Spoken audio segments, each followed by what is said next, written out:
Amen, amen. Et c'est la même voisin de gauche et de droite du monde, et gentiment et poliment, n'oublie pas avec un sourire contagieux.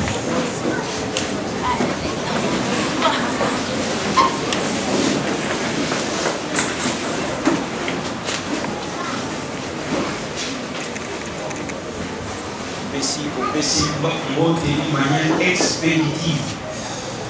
Mote en bas, ils ont des gentillesses. Il y a un terrain à Sénat qui vient. Pour les manuscrits.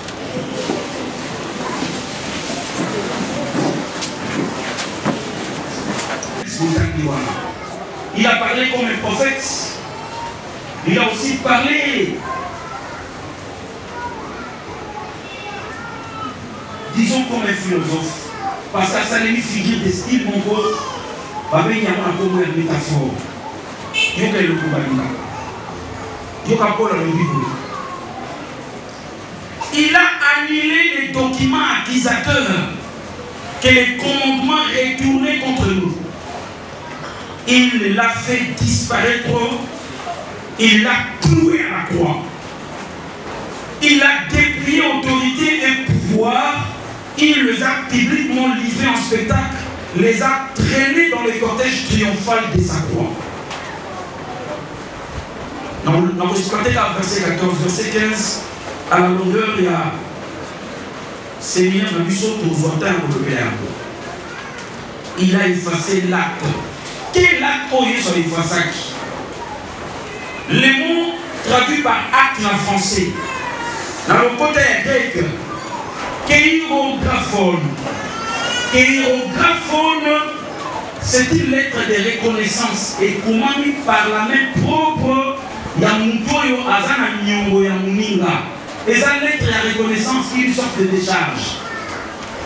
Et ça acte. Et il faut servir de document juridique à cas de pépins. Nazana Nyongo Yamukendi. Na commis lettre na maboko. Kéirographone. C'est une lettre écrite sur manuscrit par mes propres débiteurs. Yo créancier ma débiteur. Na commis lettre Ngai Mazayaka na Valentin, il faut reconnaître que Nazana Nyongoya nous qui a 100 $. Ce qui est chiant, c'est coquille. Et que la foutité a au Canada comme esclave naïf. Et au sein de la Mamoyo, il y a mis. Lettre on a commis Kéirographone. Et ezali même dans le document juridique, ezali ko accuser nga, ezali ko condamner nga, soki ngai na kokisite na honorer engagement na ngate. Le péché, c'est une offense. Offense, ezali dette. Péché, grec avec armatia. C'est une faute. C'est une offense insolvable. Ezali nyongo yokoyi ko foutate. Chaque pécheur, c'est un débiteur insolvable. Moutounio soit soumuki, azalokola moutakoti nyongo ba nzamba ko futa ngote nyongo wana. Sikoyo nyongo wana tokota ki nzambe ezo sambisa biso. Ekulu sezali échéance pour nzamba nya sambisa mokili. Yesu alobi bon, ngai na sui nyonso yo na tiamo na konzanga. Le sang qu'il a coulé sur la croix de Golgotha et il dit pour effacer par chemin et si il y a comment qui condamnation à Bishop. Le sang que Jésus a extirpé, il a effacé pour les cas gomme, pour les cas anti-commentaires, à longo il va écrire sur la qui a par chemin où ils ont condamné Bishop. Amen. À ce moment-là, il l'a cloué à la croix. Chaque condamné à mort. Baolati salio écritoire. Nakimo. Écritoire on a au commun. Motif de condamnation à yo. Que mon to bomi et pour ça qui bon. Tant autant on a mis kulusu parce que basamisi et pambate à ibaki. Bazota écritoire.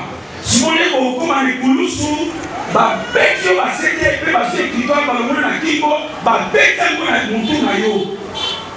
Ya Yesu bakomaki Jésus de Nazareth, roi de Dieu. je vous dis comment buter. Tokomiye parce qu'Ami Bengi roi des Juifs. Comment il a dit que je suis roi des Juifs? Ah oui, non, c'est que j'ai écrit, je l'ai écrit. Donc, il était sacrificateur. Avec un sacrificateur, il était prophète.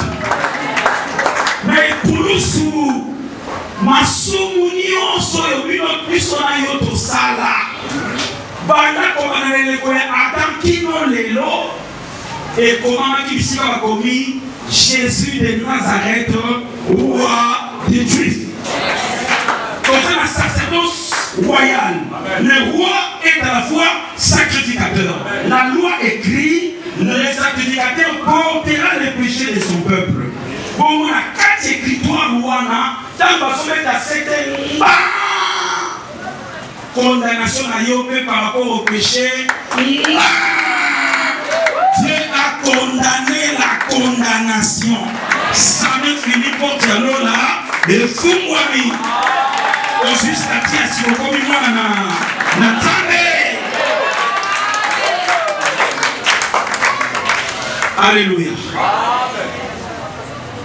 La dette a été remise. Jésus a petit exemple. Et puis la maman Marie de Magdala, là Simon le Lepré. Maman Marie de Magdala, consciente de la pertinence, il y a amour et mon ami, grandeur et miséricorde et mon ami à travers le pardon et à soi qui. Aïe beaucoup ma mélancolo. La rémission du péché était tellement efficace que Nzambe a su l'issue na yata na simango na beko mona bosute naza asuki na naza te amemi yango na hyper ça veut dire à détruire yango ngai mwasi ya ndumba Nzambe alibisinga ya mbinga abandi ko adorer ne peut adorer que celui qui a compris la grandeur de la miséricorde de Nzambe oui mon isami.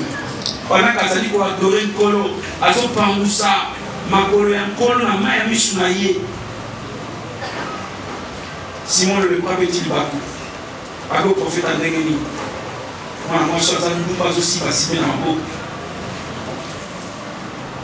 Yes on lui Simon. Baku balé baki na nyongo. Baku ko foudaté. Parce qu'en fait la dette du péché est insolvable. On doit confondre d'abord à Sati. Bon, le point va plus confondre à tes créanciers avec les banques mawa. Pour les gens qui ont dette il y a $100, non les gens qui ont dette il y a $5, bah les messi bango. Na bango il va aller dans le limami. Donc à Simon le Lepreux, naturellement oyo, azaki na $100, va doit juger bien. Moi les candidats qu'on a besoin de purification, tu m'as pas fait le lavage de pied. Là, qui a besoin d'onction, d'huile vinaigre, parce qu'elle a besoin de faire incessamment. Pour celle qui est là, mais lui, elle a fait ça pour moi. La dette du péché est insolvable, Hilda. Nous avons foutu à Nyongwa Nazate. Hier, soyez au foot de la mission de Nyongwa, parce qu'on comprend le Kambouana. Là, c'est pour moi qui m'a dit que foyer à suivre à Nyongwa. A foutre que nous avons dit sous et à fumer les coups à bon, et sur statut à beaucoup maman en ensemble. Et le collectif qui a mis son ton ligne, il est comme un adorateur. Moi, monsieur, mon mari de Magdala, a fou comme il y a la abolition à maïté, mais la maille a mis sous naïe. Qui peut répondre aux besoins de Dieu? Dieu a aussi des besoins, on doit répondre, entre autres, le besoin d'être adoré. Nzambazali est maître de personnalité. Il n'a jamais souffert de la solitude en vivant seul pendant une éternité sans ange, en souffrant la solitude. Mais Dieu, c'est sans Dieu quand il y a un homme qui l'adore. C'est un besoin quotidien qu'on a besoin d'amour. Pas pour Misakaye. Laissez pourquoi nous avons été créés. C'est pour adorer Dieu.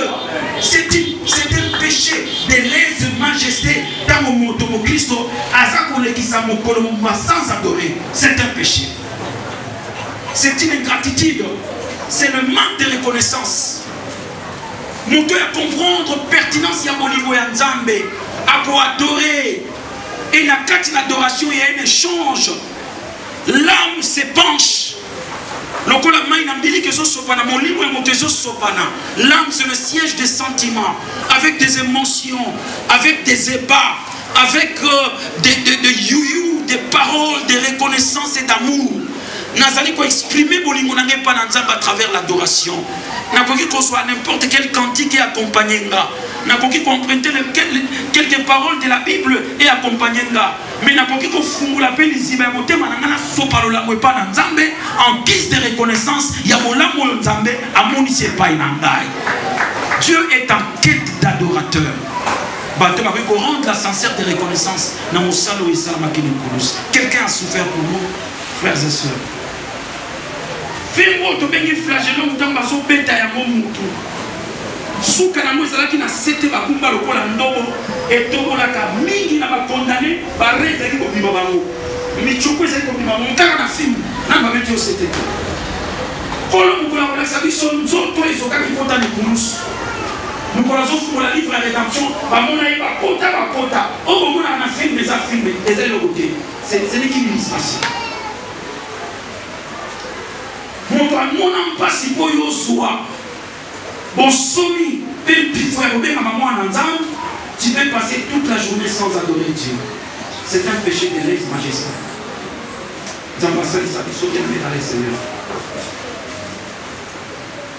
Le péché, c'est une offense. Le péché, c'est une dette insolvable. J'ai accompagné qui était par la pénitence. Ateki Yesu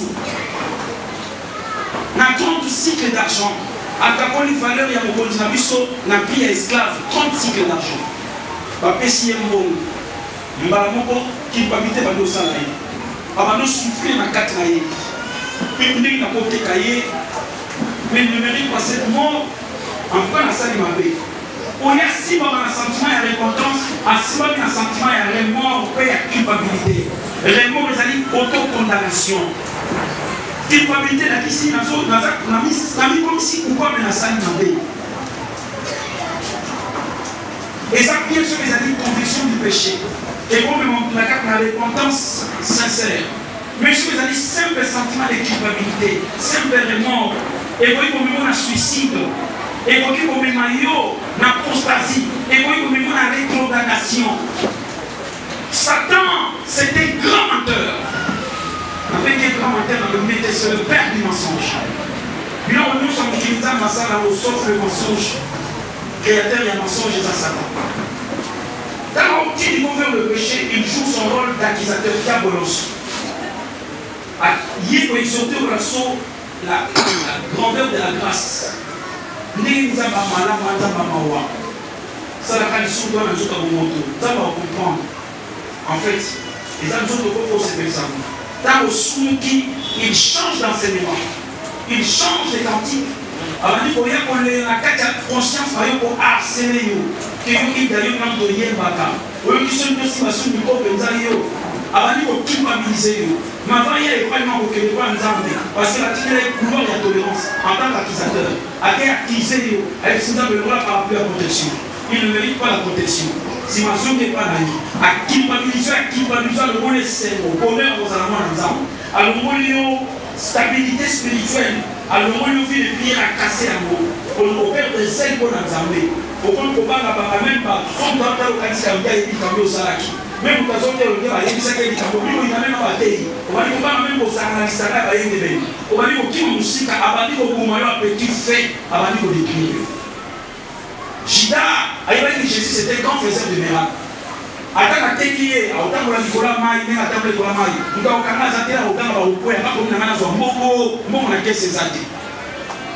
À ce moment, on a Moko, à mon yes, par le type de la couille, parce que ici, ma qu'il est ami, à on est là que le coup la musique plus lourd, à sentir gravité du Camposal, à se souvenir normalement pour le bâti, scandale les actes inévitablement, on a monté comme un scandale. Madame Bakake qui voit contre la Samabé, Satan va dire interpréter autrement. Négocier boyer, pour obéir à foutre nous va le soumettre, nous va le soumettre à la faux koufa. Oui, c'est vrai, les salaires du péché c'est la mort.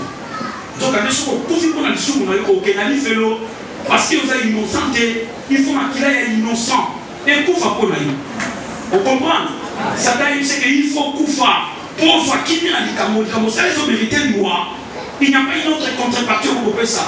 Pour soit qui vient à l'Ikamo, il faut ça la pénitence. Pénitence Miboma. Qui te dit que quand l'émission de la mission, il faut gérer 4 jours. Les sacrifices n'ont rien à voir. Non, pardon. Parce qu'il y a quelqu'un qui a déjà donné un sacrifice. Un sacrifice parfait. Si il n'y a pas de sacrifice, nous sommes au limite, nous exaltés.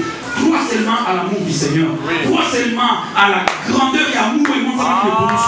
Crois au sacrifice de Jésus sur la croix. Ma Shida Salaki, et que c'est dans ma même pierre à Salaki, Pierre on a mis Yesu avec parole d'imprécation. Azonaka serment, Zambe na yébiété, na yébiété. Shida Kopera Musika Yesu, Pierre Azonaka na Yesu, Yesu à quelques mètres, Azonaka na Yesu. Yesu Azonaka, Atala Lipemus. Mais Pierre a capté le message subliminal et à regard et à Christ, a senti l'amour de l'image que Marco Salimabé. Je compte sur toi. Marco Salimabé, on couvre encore Marco Salimabé. Tu seras absolu, t'en fais pas. Pierre a cru à la bonté de Dieu.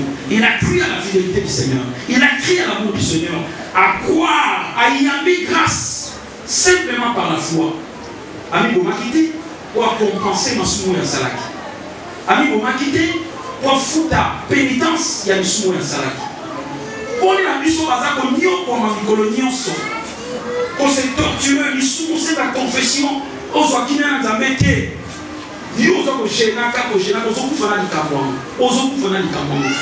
Pourquoi ne pas confesser ses péchés et obtenir la miséricorde de Dieu? Lui, c'est lui qui cache ses transgressions. Azak va tirer colère et Anzam. Mais mon temps, ça dit de confesser à quoi ça dit d'obtenir miséricorde et Anzam. Oui, bien aimé dans le Seigneur. Les travaux et pour ça qui ne connaissent pas le droit à Tokoyamba Yango. Par la foi, en acceptant Jésus-Christ comme Seigneur et Sauveur, nos péchés sont remis. Bien simplement, mon tour est allé au temps où la carte n'a pas eu un sou. A côté d'obtenir pardon et Nzambe au prorata, proportionnellement la grandeur et la miséricorde de Nzambe. Le problème est qu'il faut les cas de repentance sincère pour obtenir miséricorde de Nzambe. Repentance, c'est-à-dire qu'au sein dans la 4 étapes. Premièrement, c'est la conviction du péché. Deuxièmement, c'est la confession. Troisièmement, c'est l'abandon du péché. Quatrièmement, c'est la persévérance dans l'attitude de la repentance. Moto, poisson qui n'est pas dans ta pas soit pardon et personne qui sont dans les boulousses, il faut même demander la conviction du péché. C'est cela qui est dans et au sociologie, on a l'œuvre du Saint-Esprit. Mon livre, mon centre à sociologie, à travers la parole de Dieu et illuminer l'esprit, éclairer et comprendre que les âmes sont. Les âmes sont mis ça statut à mon malade. Peut-être qu'on a voulu m'envoyer ça à nous sabat. On a voulu s'en mise en temps les emplois au soto. Et on va en vino. On t'a quitté la musanta. On a voulu nous envoyer dans la vie de l'esprit. Mon enfant comprend que les âmes sont. Aïda Molayango. Après confession, on te fasse à la réparation. La carte de réparation, nous avons la restitution. Et là, on va te faire le solis. Sur le bâtiment, on va faire comme nous, comme on a eu, pour le balayer du Nissangai. Conviction du péché de la pomme qui est là. Confession de la pomme santi. Mon toit est qui est là, on va vous sentir à la ressource. On a la santé dans la ligne bombe. On dit qu'elle était. Mon toit est qui est là, se sentir soulagé. Fois ça. Mon toit est une conviction du péché qu'il doit confesser. Il y a la confession verticale, il y a aussi la confession horizontale. La confession verticale, dans ce n'est pas Nzambe. Dans le cas où on a souki d'Ebisangai. Mais si on a mon élicamo dans le pas Nzambe, et si on continue à persister, on peut récidiver, comme quelqu'un qui est dans un engrenage, comme quelqu'un qui est dans un cercle vicieux, on comprend que les sous-motifs comme il y a du péché. Pour lier au Katana, il faut faire la confession horizontale. Il faut faire la confession Nzambe. Nalobanaye, dans la salaki boy, na salaki boy. Tant que nous sommes dans Nzambe, attends que nous sommes quoi yéminane nazali, bien qu'à respecter la loi, bien qu'à soit ma son négeni, mais le fait que nous sommes dans sali, sonio na zoyoka, ne kokamo na yoso na zoka na. Mais prier dans Nzambe, Yesu a soufflé quelque part dans la tombe. Recevez l'esprit, je vous donne le pouvoir.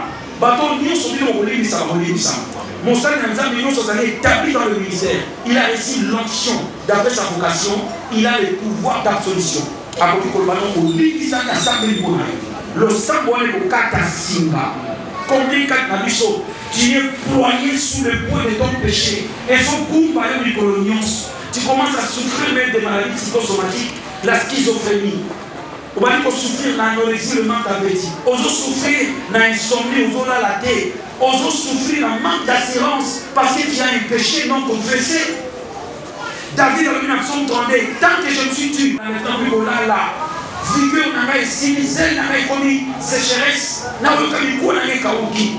Mais quand on a yambolaki, dès la joie qui est saine. Tu as vu que les gens sont à ça, on n'a pas David. David a le dit. C'est simple.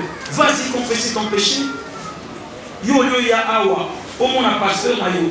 Tout le monde a kamina yo. Ozo qui m'a coqué na kindasan pour confesser na kindasan. Au salut le côté. Il kamona du kamboka. Loba du kambo du salut. Tout bénéa. Le pardon divin. Et ça dit qu'on peut s'en emparer une confession sincère. Loba est pas dans Zambé. Personne ne va dire aussi que le papa Moussa dans Zambé. Loba sincèrement est pas dans Zambé. Quand trier des malmanis dans le papa, à mon amour bien. Loba yoka son yami sunaye de lobi kodo ya kwa. Ce que vous voyez, c'est ce qu'on a caché là. Ce que l'imam est beaucoup d'ailleurs tu commets le péché impardonnable de celui qui blasphème contre le Saint-Esprit. Blasphème contre le Saint-Esprit, c'est résister à la voix de l'Esprit, résister au témoignage de l'Esprit jusqu'à la mort. C'est une sorte d'incrédulité invétérée. Mon doigt kaki blanc bouteille m'a enlevé. Ah, mon doigt m'a passé avec ses paroles, c'était il va se faire là. On va y dire. Ah oui, ma bouche. Pour ça, vous me dites, si par mégarde d'amour qui s'y prend, c'est fini. Tu as blasphémé contre le Saint-Esprit. Tu as fait parler le Saint-Esprit. Chaque jour, à ce moment-là, aux yeux catés, tu as bafoué le Saint-Esprit. Qu'est-ce que tu as dit? Ce que c'est Loba, Obika, Yambola, celui qui Yambola te funguna, celui qui funguna te confessé. Quelqu'un qui Loba maintenant est au Salaki, n'a pas oublié qu'il s'agit de la mousson de nos. Au Soubakisé, le Soubakisé, j'avais une salle. Et Dieu de toute grâce, de Dieu de toute miséricorde, a voulu Kaoumawa et a voulu Missa. Sinon, tu vas te pendre comme Gina, tu vas tout doucement jusqu'à la mort. Pour souffrir un sentiment de culpabilité. Et pour te lieu, c'est pour vous avoir un exemple. Et casser au vie d'adoration, et casser au vie de prière, et casser au engagement à la l'église qui sait qui servir Dieu. Et pour qui consécration à eux. Et paralyser spirituellement. Au comité de la spiritualité des façades, qui trompe par les apparences, il n'y a rien comme substance spirituelle en toi. Et là, aussi, on vous amène à Kateza Souté, Ezaka Souté, qui calme dans l'église de Jésus Sansai. Nasango et Toyébélio et Amalam les Sansai. Ta bonne réputation de tes amis qui sont sinon et le vous a souté dans la Katinayo. Tu es comme un éléphant au pied d'argile. Et Namolène, Makolo, Ezali à biscuit et Kikoukoui. Kalakaka, nous avons un makolo à biscuit, à Koukoui et à Kélousikate. Nous avons passé sa vie sur les dans les Seigneurs. Oui, nous devons confesser notre péché et afin que Nzambé a manifesté sa miséricorde et pas les péchés. Mais nous avons aussi besoin de sa pardon et pas la baniga, et à vos pardon et la baniga. Frères et sœurs, le pardon c'est une puissance qui libère. Et vous libérez ou vous trouvez sa pardon. Et je libérais que mon niveau à ce soit pardon. Bible c'est celui qui est son frère. C'est un meurtrier. Mon toit soit inanégonaillé. Azamobomi. Faites l'effort et dites shalom. N'exacerbez pas les sentiments de la haine à Katamotema. Sœur. Yo. La n'a bien. Au cours de sa sentiment, elle était dans mon thème. Quelque chose m'avait nous passé. Celui qui est son frère, c'est un martyr. Combien de personnes te remis? Il y a des gens qui ont accident pendant que moi, il y a un thème. Tu veux plus d'une personne à cause de la haine. mutu azotambola makambo na vile ezokende liboso te parce que oyina moninga azozwa te bizame l'état parce que toboma ye. La haine c'est la sorcellerie diurne. Sorcellerie diurne ça veut dire plutôt d'amour. La haine, les cœurs des rancuniers, les actes différents des cœurs de sorciers. Nous devons en amour, nous devons en rancunier comme en amour. Lola ezali mboka ya bayende bene bakokete ya moko bazali bitema pembe pe maboko pembe nani okani na motema mabeni oyo okoki kokakela ye motema oyo kokolibisa ye te Jésus à notre Père Jésus aussi pardonne-nous nos offenses comme nous pardonnons aussi à ceux qui nous ont offensés. Le pardon divin est subséquent du pardon humain.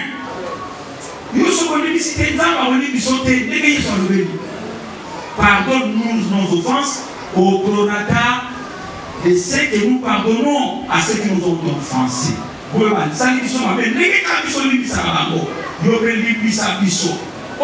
dit,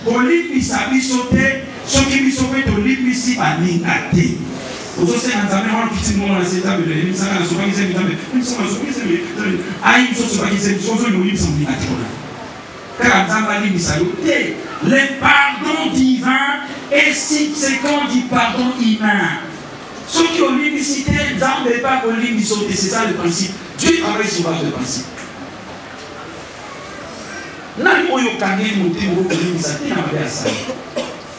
Va voir ton frère, va voir ta soeur. La nuit ici. Attention, vivre dans la prudence et la vigilance. Prudence et la vigilance, ça fait partie de la sagesse.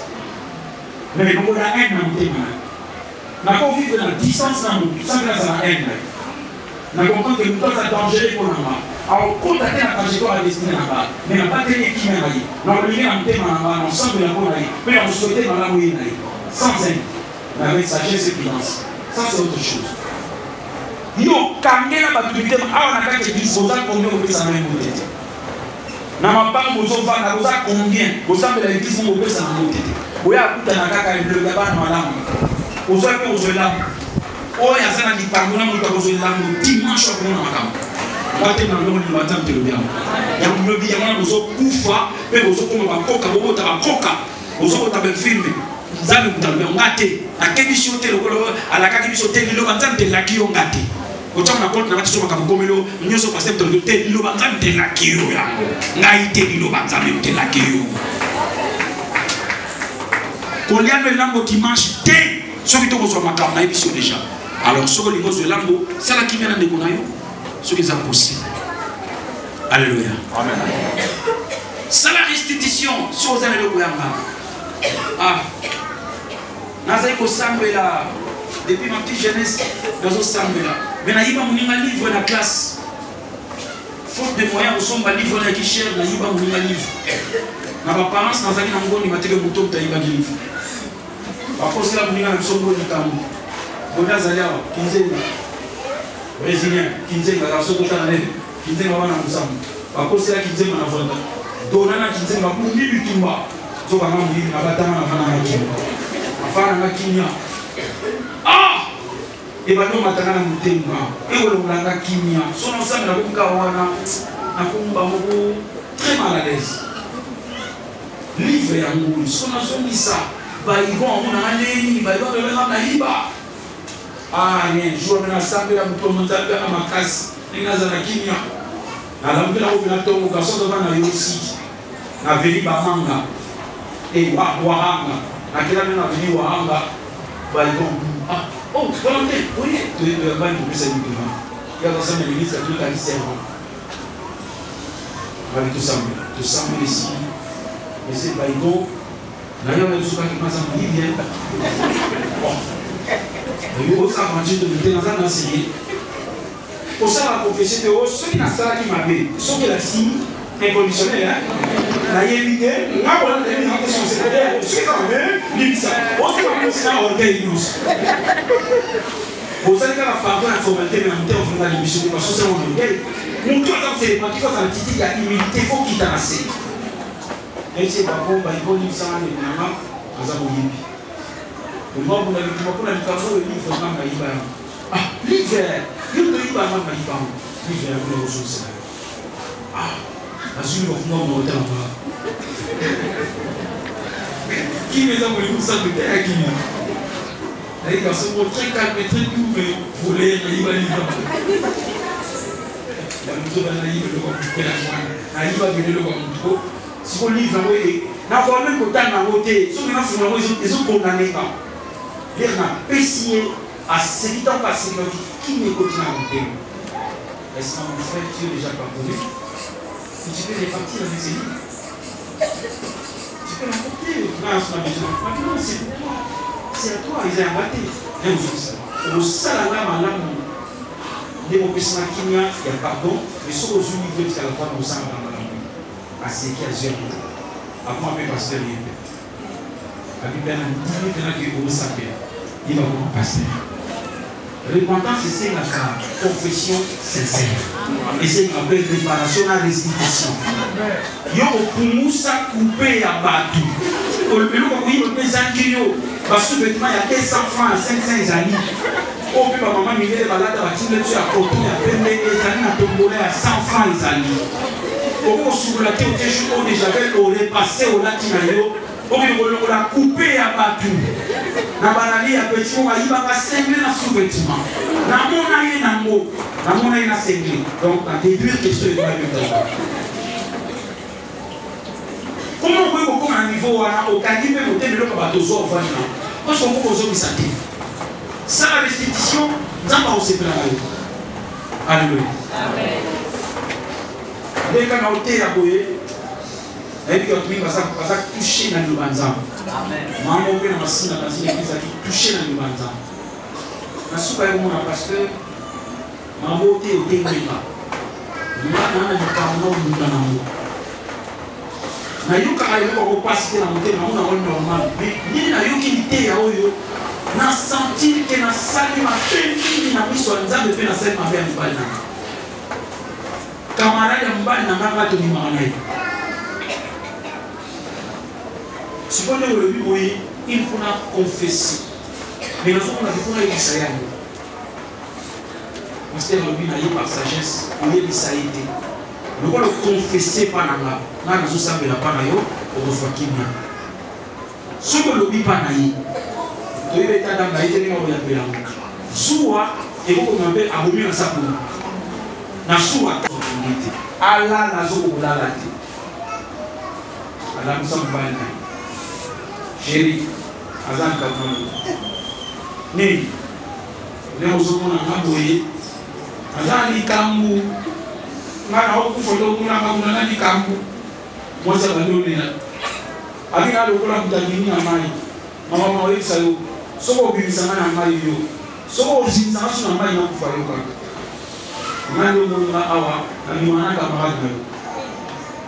Avec ce mot Jean-Pierre. Jean-Pierre!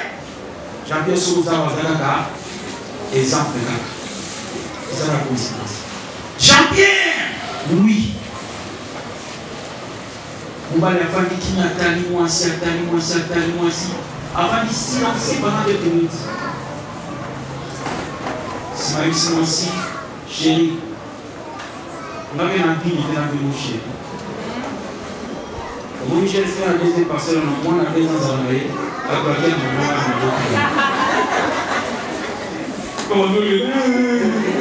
Voilà les deux voleurs qui s'ignorent. Parce que la repentance, c'est comme le logo parmi les couples le plus stable.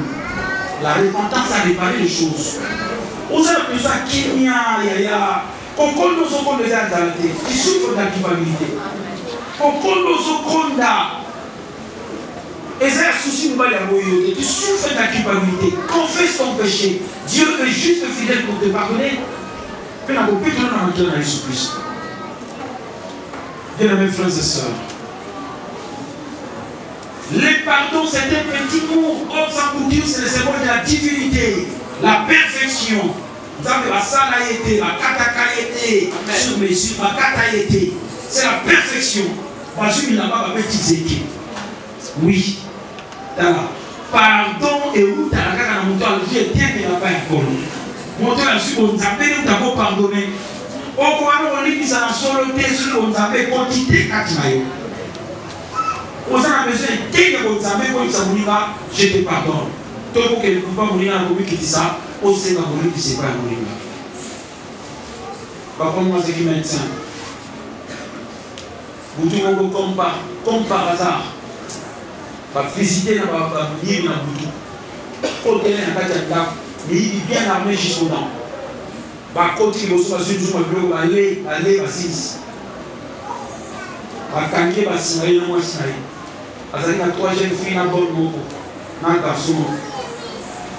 Va violer va signer soir. Va bobi moi na tout à fait. Si on a violer la fille on va bête ça ça ça bobi. Si on va pas moi ça bête ça ça bobi. Papa na tsani. Assassin le chef de bande. Tant qu'elle va bête à papa dans sa vie. On s'occupe de lui. Alors, il y a un masque. Alors, il y a un masque. Il y a un monde qui a un couteau. Il y a un couteau. Il y a un bon moment, il faut qu'on fasse un souci.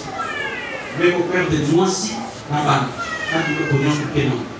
On est le monde qui n'a vous savez le monde. On a dit Kabou, Akei. Papa, tu as dit qu'on est là. Banane, il a été là, il est là. Banani boya boya ile isaïe choc ya ni wan un seul jour au père de nous sur mon colon. Banani boya côté ali ba bisi Yesu ali Yesu. Banani stamina.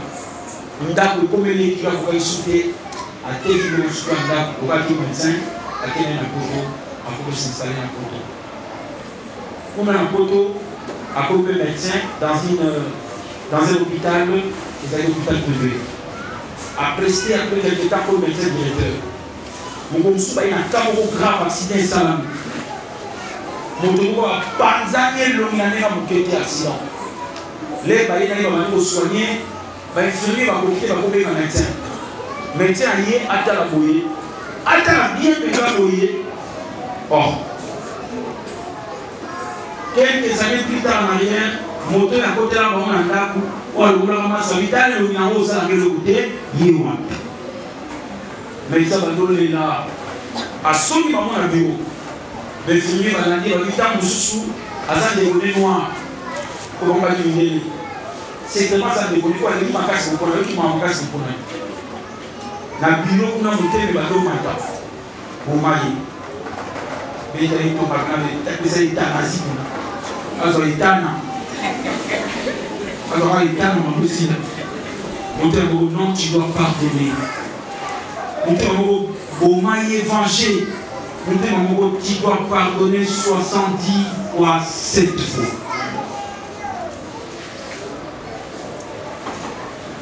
Attends, tu vas dire Yahweh, Olongi Bote Mananga. Oui, on s'entend à l'homme à la mission de Tumbawan. Moi, il faut dire on s'entend à l'homme à Kayo. Oui, on s'entend à l'homme qui a quel vie accueilli. Après, si on de ma infirmerie, Moutoyo, vous soyez très bien, c'est mon frère.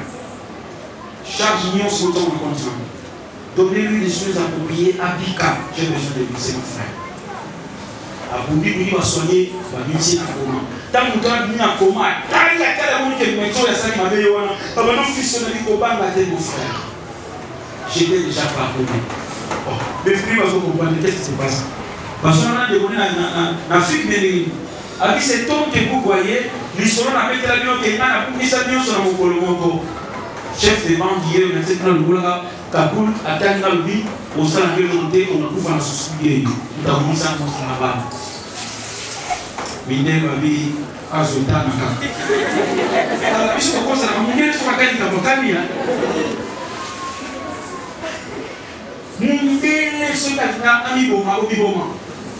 Oya biso sela ko bisena obi boma na ka mundela no mabo. Aka ko ta shaka.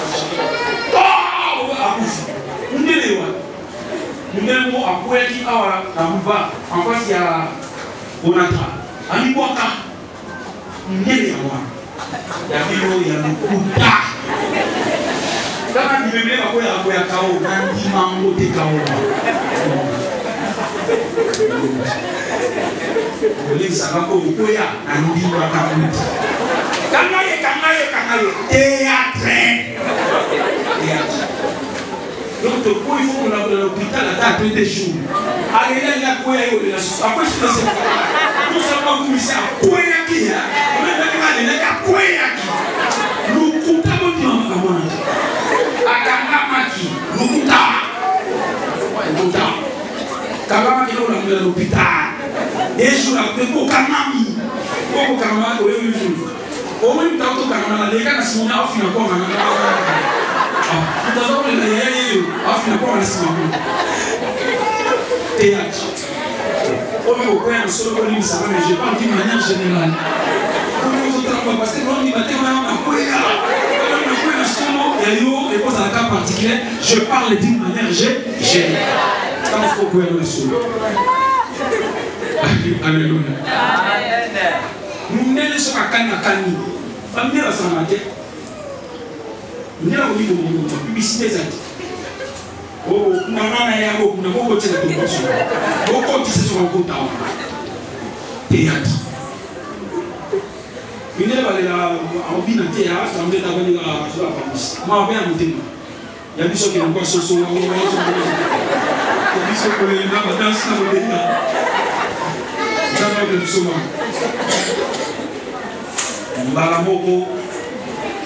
Il y a le bino. Cet homme, c'est mon frère. La salle ici. Et lesquels qui savent cet homme s'est converti à comme évangéliste. À comment il va aller le diriger, tel même ministère. Par où il va aller. Les anciens protagonistes, par contre, ma frère. Voilà la puissance qui parle. Nandela la kufa na Yesu Kristo lola na okile yokani moto na moto be bayokani kaif ye na pense Pilate parce que yokana te ba yokani relation horizontale na verticale c'est la parfaite. Il vous a vu quand vous avez dit par la langue comment à côté de toi il y a des frères et sœurs où est beaucoup de balade beaucoup de temps en peine à nous sauter vous avez ma chorale moko c'est malheureux quel contraste chorale moko. Vous avez un groupe des anciens, groupe de diacres, groupe de je ne sais pas quoi. Non. Vous allez vivre une antipathie. Et il va y avoir tout ce qui est dans le Canada. Aucun délit fellow, je ne le souhaite pas. Il n'y a pas d'autre alternative, frère. Beaucoup d'enfants étaient sur les abonnés. Ça n'a qu'il y a un léno, le musica. Tant que vous aussi là, nous caillez.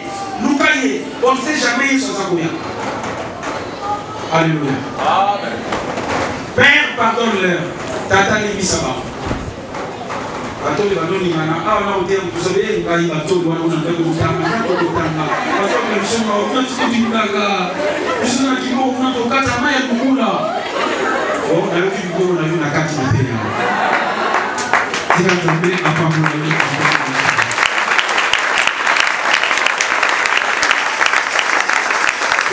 Alléluia.